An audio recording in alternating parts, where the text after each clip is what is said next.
In 1977, the United States Senate held hearings on the subject of biological testing by the Department of Defense on human subjects without their informed consent.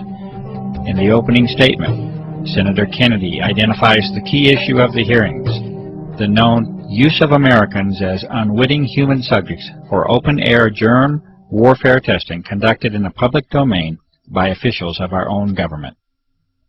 Furthermore, he poses the critical question, should a democratic people cede to its government the full responsibility of determining when secret tests on unwitting subjects are necessary to protect the nation's security? It appears that this key issue was never truly addressed, and that almost 30 years later, this responsibility is no longer a question that is even being posed to the public.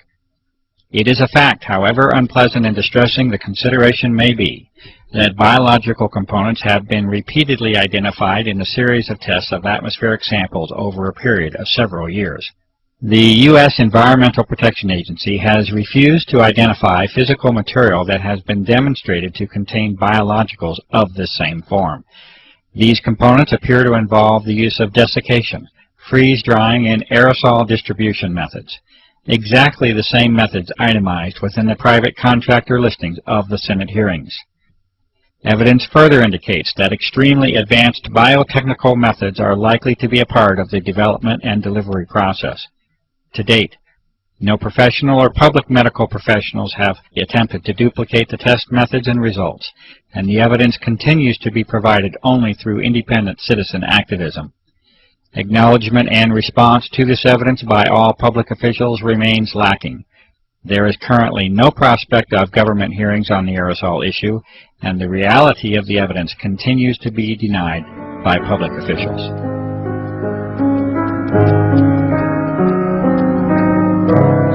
And lastly, although more conceptual in nature than our earlier discussion on environmental modification, electromagnetic, military, and biological aspects of the aerosol issue, it is not unreasonable to consider interactions with the Earth as a whole. It is not impossible that there may be connections between the energy levels of this altered plasma of the Earth and geophysical processes, including Earth changes. There has been increased attention in recent months by prestigious scientific organizations, mainstream media, and the Defense Department itself on dramatic Earth changes that are foreseen in a not-too-distant future. These discussions center on major climatic change and geophysical field changes, such as the magnetic field. Under disclosure is the likelihood that these changes occur much more rapidly than was previously supposed.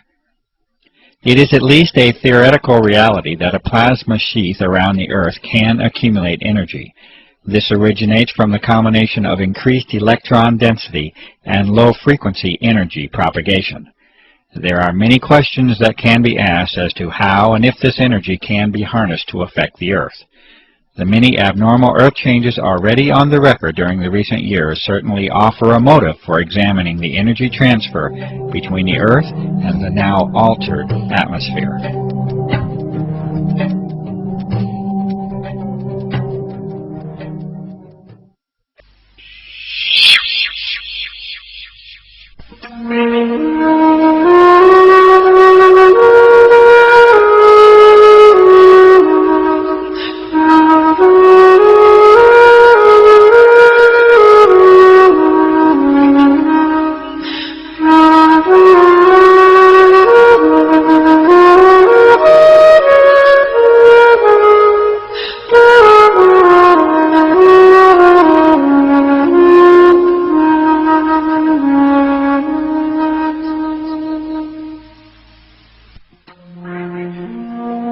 You can no longer see blue now, at least not in the same way that many of us know and remember.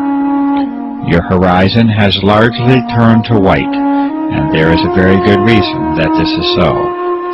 These fine, solid materials, or aerosols, are now in your way, and you will see clearly no more.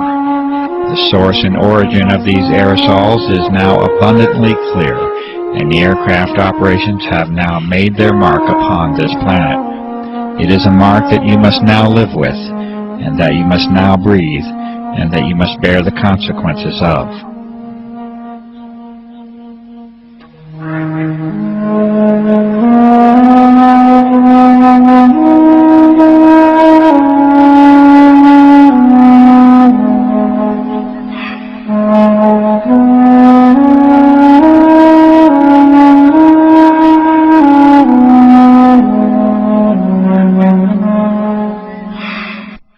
That is, unless we all become aware of the level of damage that has already been done, and unless we act together to reclaim our planet and its atmosphere.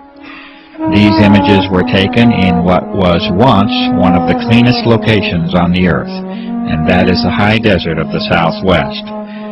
You may now see for yourself the daily reality of your existence, and it is a sad change that we have allowed to occur. Please, remember the color blue.